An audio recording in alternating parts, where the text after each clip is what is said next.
vous parler du champ auquel je consacre le plus d'énergie ces dernières années. Pour vous mettre en perspective ce que l'on est en train d'essayer de comprendre, il faut que vous ayez une idée de ce qu'est la diversité du monde et la diversité du monde supposé. Ça, c'est un papier qui vient de sortir, qui a été fait par Forrest Rower, qui montre, pour les bactéries, vous voyez, on verra ça, on connaît à peu près une dizaine de milliers d'espèces. On suppose qu'il y a 10 millions d'espèces. Vous voyez que si vous mettez à travailler, il y en a une sur 1000 qu'on connaît. D'accord ? Et il y a 10 fois plus de virus, de bactéries. Si on regarde les archées, on est dans des chiffres qui sont comparables. C'est-à-dire qu'on est une sur 1000 ou à peu près de ce qu'on croit être la diversité microbienne, alors que dès qu'on va dans les eucaryotes, vous voyez qu'on est à 1 sur 10. Ce n'est pas du tout les mêmes ratios.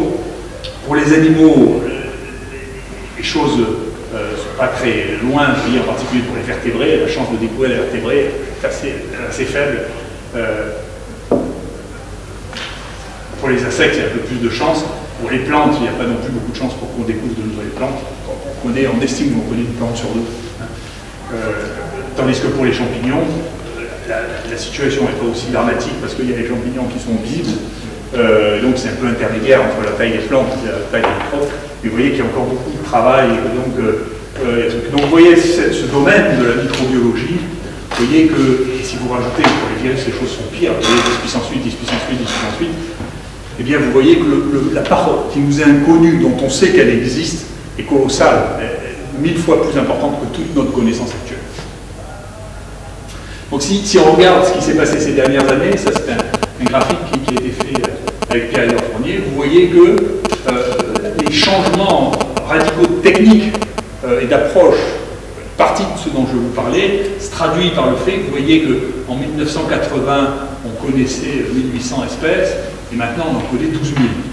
D'accord ? Pour le nombre de séquences de virus, de bactéries, c'est pareil, l'explosion, les premiers datant des débuts des années 90, actuellement il y a 4000 qui sont séquencés, le génome, et le nombre de séquences de virus réalisées, et là, vous voyez, est arrivé à très peu de séquences, à maintenant 3000 séquences. Donc le monde microbien est en train d'exploser sous nos yeux, en termes de connaissances, d'augmentation de connaissances, et là, bien entendu, c'est associé à des publications, à l'explosion du nombre de publications sur le métagénome, sur le microbiote et sur le mazitof. Donc, dans les stratégies diagnostiques, bien entendu, il y a des stratégies basées sur la culture, qui ont été les plus anciennes, des stratégies basées sur la non-culture, qui sont très très à la mode ces dernières années. Et, bien entendu, je pense qu'elles sont complémentaires. Si je développe la microbiologie traditionnelle, la culture, ça a été la première qui caractérisait les écosystèmes. Vous voyez, c'était le dernier travail réellement exhaustif avait été fait par Feingold et il avait trouvé 300 espèces en 33 personnes en 1974. Et puis on a recommencé en 2010 avec Mathieu qui a été le premier à faire son master avec moi sur ce domaine. Si on regarde par pyroséquencing, eh bien on trouve entre 200 et 300 phénotypes qui correspondent à des espèces basées sur la définition du CESS, dont on déduit que 80% des phénotypes que l'on voit ne correspondent pas à des bactéries qui sont connues. Donc nous, on ne peut pas dire que la culture elle soit devenue un phénomène mineur pour nous, parce que vous voyez, c'est ce qu'on reçoit à peu près au laboratoire. On reçoit 220 par an, 220 000 prélèvements pour culture, on fait à peu près 200 000 PCR, et on fait à peu près 115 000 sérologies. Et donc la culture représente encore ce qu'on fait le plus souvent. Il ne faut pas négliger la culture ici, et nos stratégies pour la culture ont évolué au cours du temps. Et vous voyez qu'au début, on utilisait la pile Vitek, et puis ensuite le Mazitof et le Vitek, on était les premiers à utiliser ça en routine, et puis maintenant on fait tout par le Mazitof. Et puis, en parallèle, à chaque fois qu'il y a quelque chose qui ne fonctionne pas, qu'on n'arrive pas à identifier, eh bien on fait le CES en vrai. Alors, nous, en dehors de nos capacités d'identification moléculaire, on a toujours développé, moi j'ai toujours développé, des nouvelles stratégies de culture pour pouvoir essayer d'enrichir des approches de culture. Donc, les premières, c'était par exemple le chalvial, ce qui était quelque chose qui venait d'être mis au point, que j'avais mis au point au laboratoire d'Atimon pour la culture du cytomégalobiose, et puis que j'ai adapté rapidement aux bactéries, en particulier aux bactéries intracellulaires rickettsia. C'était le premier papier sur la rickettsia qui, depuis, bien entendu, a été très utilisé. Ensuite, j'ai adapté ce protocole à une recherche plus large, non pas de rickettsia, mais une bactérie intracellulaire ou fastidieuse, dont je ne savais pas ce que c'était, qu'on a appelé le GNSP, le protocole GNSP, pour dire je ne sais pas, et ce qui nous a permis, sur une endocardite à hémoculture négative, de trouver pour la première fois la bactérie de la maladie de Whipple et de la cultiver alors qu'on ne la cherchait pas du tout. Ensuite, et à peu près à la même époque, quand je commençais à lancer les cultures d'amibes, d'abord pour isoler les BK, je voulais utiliser les amibes pour nettoyer les bactéries, Andreas doit se souvenir de ça, Michel aussi, nettoyer les bactéries commensales du crachat, parce qu'on savait que les mycobactéries résistaient aux amibes, et donc ça permettait de nettoyer tout le reste. C'était le tout premier travail qu'on a fait, on n'a pas donné suite, et on est revenu très tard aux mycobactéries et amibes, mais c'était le premier. Ensuite, on a commencé à développer ça avec Bernard Rascollard, et puis, je reparlerai. Voilà, donc dans un travail sur la pneumonie, on voit les amibes qui sont capables de phagocyter, de tuer la plupart des bactéries, mais celles qui résistent, sont susceptibles d'être des agents de pneumonie, d'autant que les amibes mangent absolument tout, c'est-à-dire tout ce qui fait plus de 100 nanomètres. Ici, c'est des petites billes vertes, elles sont capables de les dévorer. Et donc, toutes ces bactéries sont susceptibles d'être associées et phagocytées par les amibes et se multiplier dans les amibes. Et puis, voici toutes les bactéries dont on a pu démontrer au fur et à mesure du temps que, y compris Cocktail Bonetier, et puis Bernard a développé un système pour amplifier ce système qui s'est encore développé. Ici, parmi les surprises qu'on a eues, une fois on a trouvé un chlamydia, qui était le chlamydia d'amibes, c'était le premier chlamydia d'amibes. Et puis, tout ça, c'est toutes les nouvelles bactéries qu'on a trouvées avec Bernard. La Fiphia, les Bosea, les Rhodobacterium, les Rhizobium. Voilà, tout ça, ça a été trouvé par ces différents points. Et donc, après, on a regardé, on a trouvé qu'il y avait, c'était plus particulièrement associé aux pneumopathies de réanimation. La plus grande surprise qu'on a eue, bien sûr, sur les amibes, c'est que quand on cherchait à identifier quelque chose qui était considéré comme une légionnelle atypique, on a trouvé un virus géant, et vous voyez, c'était ce virus qui donnait cet aspect de petite bactérie à graines positives, qui était en réalité un virus géant. Alors, pour revenir là, ensuite, toujours dans les rickettsia, il y a des rickettsia, malgré le système que j'ai mis au point qui fonctionnait très bien, qui m'a beaucoup résisté pendant longtemps, c'est Rickettsia felis. La Rickettsia felis était censée à l'époque vivre essentiellement dans les puces. Et donc au bout d'un moment, je me suis dit, il y a beaucoup de choses qui sont associées aux arthropodes qui ont assez poussent mal à 37 degrés, bien que ça rende les gens malades, c'est un mystère, je ne sais pas pourquoi. Mais en tout cas, elles poussent mieux à 28 degrés. Et donc il y a des lignées cellulaires, en particulier les lignées cellulaires de crapaud, qui poussent très bien à 28 degrés. Et donc dès qu'on a mis ça sur cette lignée cellulaire de crapaud avec Marie Ténéa, ça a poussé très très facilement. Et donc personne ne sait d'ailleurs toujours la cultiver à 37 degrés, mais elle pousse bien entre 28 et 32 degrés, quel que soit le système cellulaire qu'on prend. Et ce système depuis utilisé aussi en routine dans le laboratoire. Ensuite, dans l'environnement, les gens qui sont les environnementalistes, il faut dire que dans la microbiologie clinique, il n'y a pas beaucoup de gens qui travaillent sur la culture en pratique. Très très peu de laboratoires qui travaillent sur la culture, c'est abandonné depuis que les gens des anaérobies ont arrêté en pratique, il n'y a pas longtemps.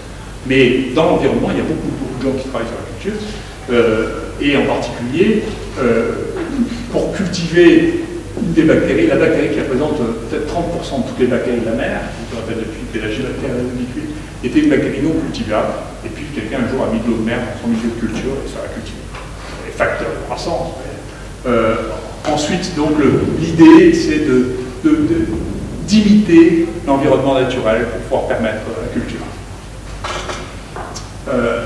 Un autre élément qui a été utilisé par Epstein très communément, c'est d'utiliser des milieux de culture multimicrobienne les filtrer, prendre les petits peptides et utiliser ça comme facteur de croissance. Et donc les bactéries qui vivent en communauté, en réalité, se nourrissent les unes les autres.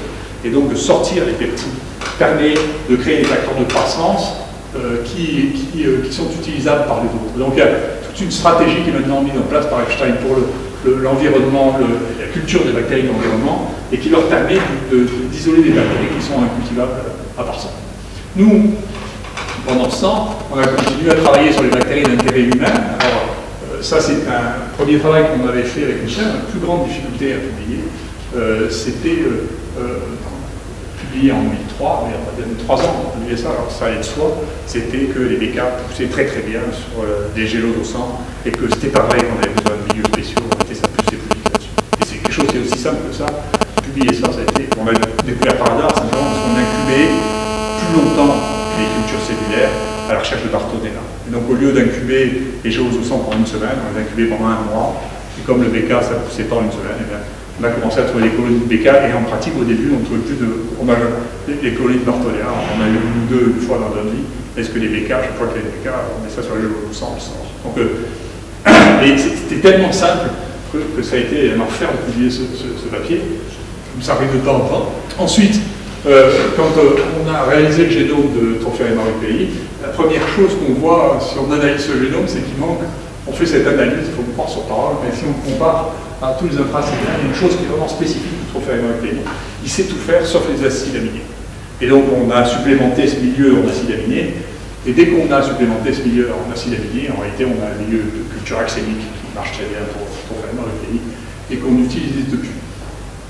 Ensuite, on a recréé les conditions pour pouvoir faire de l'anaérobiose quand Bernard est venu un des grands bénéfices de la venue de Bernard Scola à Timone, c'est que le personnel a pu être reconverti, on a ouvert un laboratoire d'anaérobie. Et donc on a eu du coup une explosion du nombre d'anaérobies et d'espèces complètement nouvelles, parce que plus personne ne travaille sur les anaérobies depuis 4 ans. Donc mettez à faire les anaérobies, c'est un champ. Alors ça a commencé à se diminuer, parce que bien entendu, on utilise ça plus longtemps. Puis là, il y a eu 2 autres équipes qui se sont intéressées à la culture de pathogènes humains. Les gens qui travaillent sur Coxiella burnetii, qui ont utilisé aux États-Unis les méthodes par biologues, c'est un système qui permet de tester très très multiples conditions pour pouvoir créer un milieu, et surtout qui ont découvert une chose, c'est que Coxiella burnetii était micro-aérophile, et que si ça ne marchait pas, essentiellement c'est parce que c'était micro-aérophile et qu'il fallait avoir des tensions d'oxygène extrêmement basses, de 2,5% pour pouvoir cultiver cette bactérie, qui doit être la tension d'oxygène qu'elle a dans sa vacuole. Donc ils ont créé un milieu, qui est ce milieu qui a été publié. Et puis, il y a une autre stratégie qui a été mise en place depuis plusieurs années et qui a été utilisée pour la première fois de manière un peu radicale chez l'homme, qui est d'utiliser le rumen. Le rumen, c'est le liquide digestif des ruminants, pour enrichir les cultures empiriques et qui donne des résultats sur les anaérobies qui sont très spectaculaires. Donc, nous, on a commencé à faire ça aussi. Ça donnait lieu à des images épiques de préparation de rumen dans le laboratoire. Mais du coup, ça donne des résultats très, très intéressants. En 2012, on a continué sur ces différents éléments. En particulier, avec Michel, on s'était donné comme objectif de cultiver le VK en moins de 3 jours. Et donc, en multipliant les différents paramètres, c'est-à-dire en jouant à la fois sur la tension d'oxygène, à la fois sur le milieu, à la fois sur la détection de la lecture, à la fois sur la détection par Madikov, on arrive effectivement à sortir des micro-colonies, vous voyez là, au microscope, qui sont photofluorescents, on sort en moins de 48 heures. En réalité, en 1 jour et demi, on voit des colonies de BK. Ça veut dire que le BK est en train de sortir de sa spécificité de bactérie à croissance lente pour rentrer dans le monde de quelque chose ça peut aussi qu'un entérocoque. Alors c'est une question de détection et de milieu. Donc ça bouleverse tout, en particulier dans le cycle. Donc la primoculture est un peu plus longue, c'est certainement améliorable.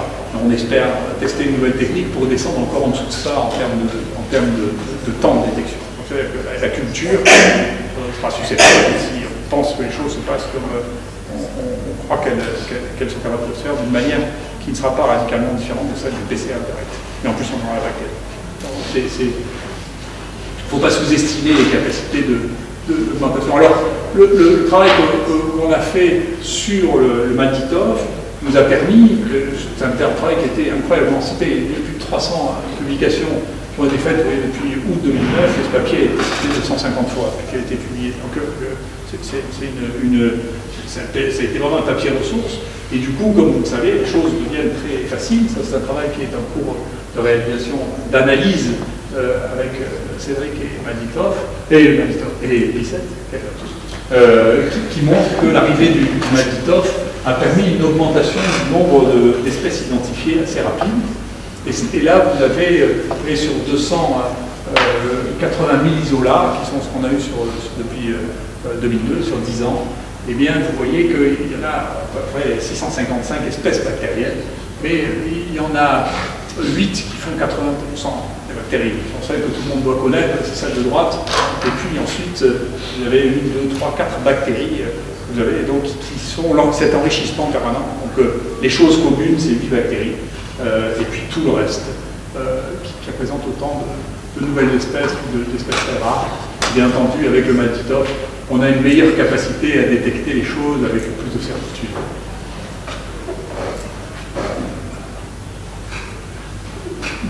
De fait, du coup, nous, on s'est intéressé, le Maditov donne un avantage qui est considérable, c'est que la capacité, donc ça, pardon, c'est les nouvelles espèces qui sont trouvées dans le laboratoire, le nombre de nouvelles espèces qui sont trouvées dans le laboratoire par an, et vous voyez qu'on continue à faire une récolte de nouvelles espèces tous les ans, bien que, bien entendu, on intègre, on part de la situation antérieure à chaque fois. Donc, ensuite, on a utilisé le Maditov pour mettre au point une nouvelle technique qu'on appelle la culture mixte, c'est-à-dire en multipliant de manière très significative le nombre d'approches de culture. On a testé 210 techniques de culture différentes avec Mathieu, Perrine et Jean-Christophe, de manière à...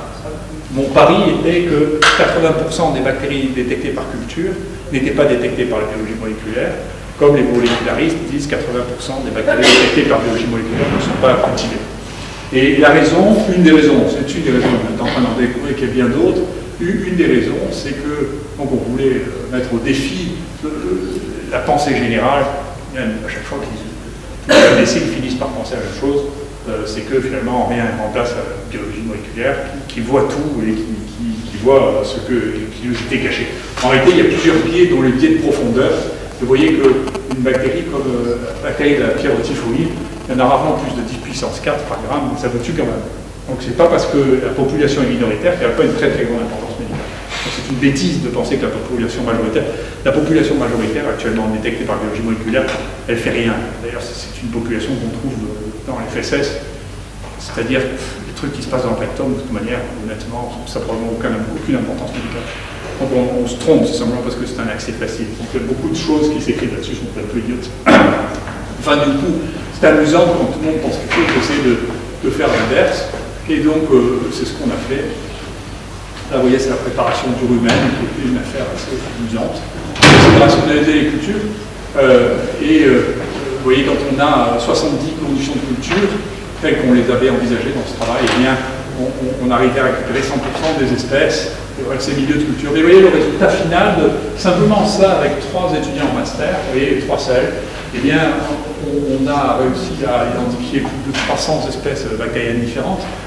On a fait du péroséquençage par ailleurs, et vous voyez que, eh bien, on est arrivé à ce que l'on pensait, c'est-à-dire 80% des bactéries cultivées n'étaient pas détectées par la biologie moléculaire, en dépit du fait qu'on a une très très grande profondeur en séquençage. Et bien entendu, 80% des bactéries détectées par péroséquençage n'étaient pas détectées non plus par la culture. Donc c'est deux choses qui voient deux mondes différents. C'est deux mondes différents, c'est-à-dire ces technologies qui vous font voir deux parties du monde différentes. Mais ça nous a permis plusieurs records, puisque 342 bactéries, parmi celles-ci, la moitié n'avait jamais été décrite dans le tube digestif humain. Donc on ne savait pas que ça pouvait être des habitants du tube digestif humain. Il ne faut pas négliger la culture. Il y a 32 espèces nouvelles, entièrement, avec 6 nouveaux genres. Et puis, on a séquencé tout ça, et ça a généré 15 000 gènes qui étaient complètement inconnus de Genome, créés par ce travail, grâce à ce travail de culture. On a eu les techniques de culture associées à la mise en place de techniques de culture par les archéologues nous ont permis, dans notre poussée de séquençage de l'année 2012 de séquencer la plus grande archée isolée chez l'homme, la plus grande bactérie isolée chez l'homme et le plus grand virus isolé chez l'homme. Tout ça obtenu par des techniques de culture. Et donc la culture continue à avoir une production, et ça c'est le travail que je fais avec mes étudiants et que Jean-Christophe m'aide à coordonner. Et vous voyez, en rouge, en vert vous avez les nouvelles espèces, et en rouge des espèces qui étaient inconnues dans le tube digestif, et vous voyez que chaque étudiant qui prend une selle trouve quelque chose qui était inconnu jusque-là. Mais pour l'instant, il n'y a aucun étudiant qui a pris une selle et qui n'ait pas trouvé dans 6 mois quelque chose qui était inconnu jusque-là. Donc ça veut dire que ce monde est un monde qui est très mal connu. Et là, on demande maintenant aux étudiants qui commencent à arriver à un plateau rapidement de 1000 colonies testées par semaine. Donc tester 1000 colonies par semaine, on va dépoter des choses. Donc là, sur ce travail-là, on a testé 115 000 colonies pour pouvoir avoir ce résultat-là. Il tourne. Et donc vous voyez, ça c'est les espèces, ça paraît que la synthèse a été faite par Christophe, vous voyez que ça c'est toutes les espèces, l'augmentation des espèces en bleu, nouvelles, connues pour être présentes dans le tube digestif, les nouvelles espèces, et nous c'est simplement celles que nous, on a détectées nous par rapport au reste. Vous voyez qu'on est en 2012 déjà, à peu près la moitié des qui sont décrites comme étant associées dans le tube digestif et qui sont nouvelles ont été décrites par cette équipe. Donc c'est une approche qui est extrêmement dynamique, qui marche très bien. Et donc parmi ces travaux, on a eu malheureuse malade qui était traitée par antituberculeux, et on a pu montrer dans ce cas, on a pu avoir le proof of concept, que dans cette occasion particulière, avec très peu de bactéries, eh bien on a trouvé plus d'espèces, on a mieux évalué la biodiversité par la culture, puisqu'on a eu plus d'espèces par la culture que par le pyroséquençage. Bien sûr c'est un cas extrême, mais ça veut dire qu'on peut renverser complètement le concept en disant d'un certain nombre de cas, vous étudiez mieux la biodiversité par la culture que par le pyroséquençage, malgré tout ce qui s'écrit dessus. Les archées, c'est Michel qui s'est plus particulièrement préoccupé de ce problème. Les archées, vous êtes tous obligés d'avoir des méthanogènes pour faire les gaz, à peu près 10% de la population microbiote est constituée de gaz, de microbes méthanogènes, ils sont surtout des archées. Il y avait très peu de travaux qui ont été faits. Il y avait 3 espèces qui étaient connues. La 4e espèce a été obtenue par Michel en association avec les collaborations à l'INI. Et puis, nous, bien sûr, on s'est précipité pour séquencer le génome. Et on a eu le plus grand génome de trucs. Vous voyez, toutes ces données ont amené à la description de toute une série de cultures microbiennes. Et on a identifié en tout ici, pour l'instant, 173 nouvelles espèces bactériennes ont été identifiées dans cette vie grâce aux techniques de culture d'identification moléculaire au palmalditov. Et donc, bien entendu, là, les choses continuent. Il y a un premier papier qui montre qu'il y a des débits de culture de chlamydia en milieu axénique par l'équipe de Hallstatt. Et puis, l'avenir nous amènera à certainement continuer à mélanger d'une part des interprétations à partir des données fondamentales, la génomique et les analyses des différents nutriments individuellement, mais il ne faut pas négliger qu'une partie importante des choses qu'on va continuer à découvrir va être basée sur des milieux empiriques qui imiteront le milieu naturel des micro-organismes dans lequel l'on est en train de chercher. Voilà.